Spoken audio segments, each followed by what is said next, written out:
बहुत समय पहले की बात है। उज्जैनी राज्य पर एक महान राजा विक्रमादित्य शासन करते थे। वे अपनी बहादुरी, न्यायप्रियता और बुद्धिमत्ता के लिए प्रसिद्ध थे। उनका लक्ष्य था कि उनके राज्य में कोई भी दुखी न रहे। एक दिन राजा विक्रमादित्य के दरबार में एक रहस्यमयी योगी आया।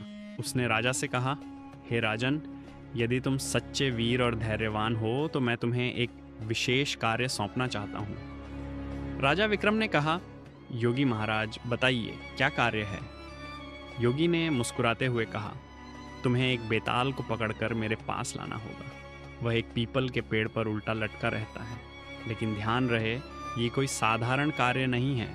यदि तुम सफल हो गए तो तुम्हें अमृत और दिव्य ज्ञान प्राप्त होगा। राजा विक्रमादित्य को चुनौतियां स्वीकार करने की आदत थी।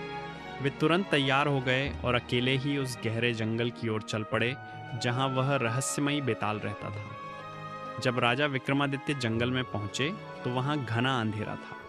हवाएं पेड़ों की शाखाओं को हिला रही थीं और जगह जगह उल्लुओं की आवाज आ रही थी। थोड़ी ही देर में वे उस पुराने पीपल के पेड़ के पास पहुंचे जहां एक शव बेताल उल्टा लटका हुआ था। राजा विक्रमादित्य ने अपनी तलवार कमर में रखी और बेताल को कंधे पर उठाकर वापस चलने लगे। जैसे ही वे आगे बढ़े, बेताल ने अचानक अपनी लाल चमकती आंखों से राजा को देखा और एक रहस्यमयी हंसी हंसी। बेताल ने कहा, राजा विक्रम, रास्ता लंबा है, चलो, तुम्हारा मनोरंजन करने के लिए मैं तुम्हें एक कहानी सुनाता हूँ।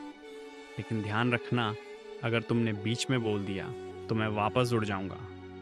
राजा चुप रहे और बेताल ने अपनी पहली पहेली सुनानी शुरू कर दी। एक नगर में एक राजा था जिसकी एक सुंदर और बुद्धिमान राजकुमारी थी। उसने घोषणा की कि वह केवल उसी व्यक्ति से विवाह करेगी जो उसकी कठिन पहेली का उत्तर देगा। कई राजकुमार आए, लेकिन कोई सफल नहीं हुआ।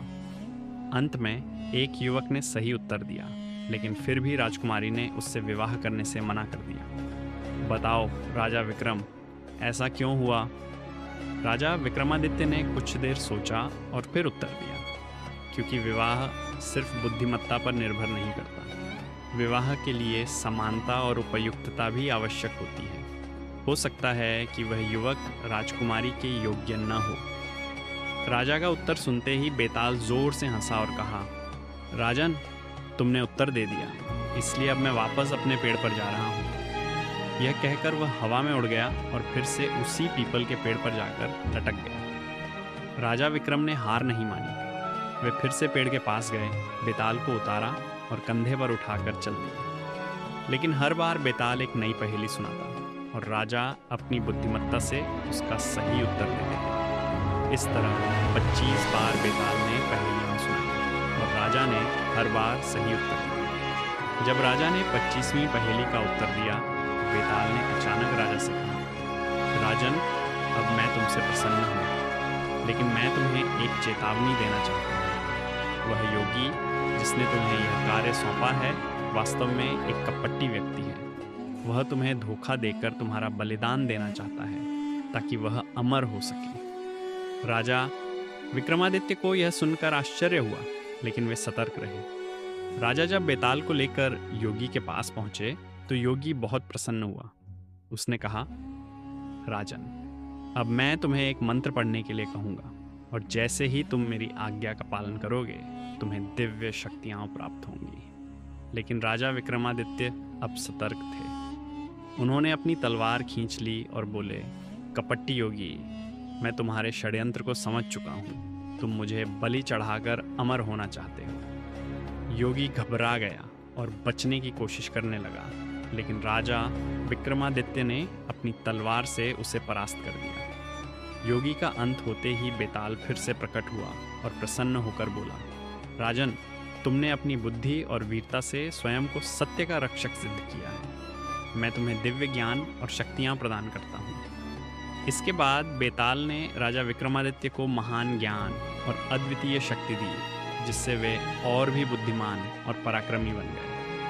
राजा विक्रमादित्य विजयी होकर अपने राज्य लौटे और जीवन भर अपने राज्य की सेवा करते रहे। उनकी न्यायप्रियता और वीरता की गाथाएं युगों युगों तक सुनाई जाती रहीं। इस प्रकार राजा विक्रम और बेताल की यह कहानी हमें सिखाती है कि सच्चा राजा वह होता है जो न केवल वीर और शक्तिशाली हो, बल्कि बुद्धिमान, धैर्यवान और न्यायप्रिय भी हो।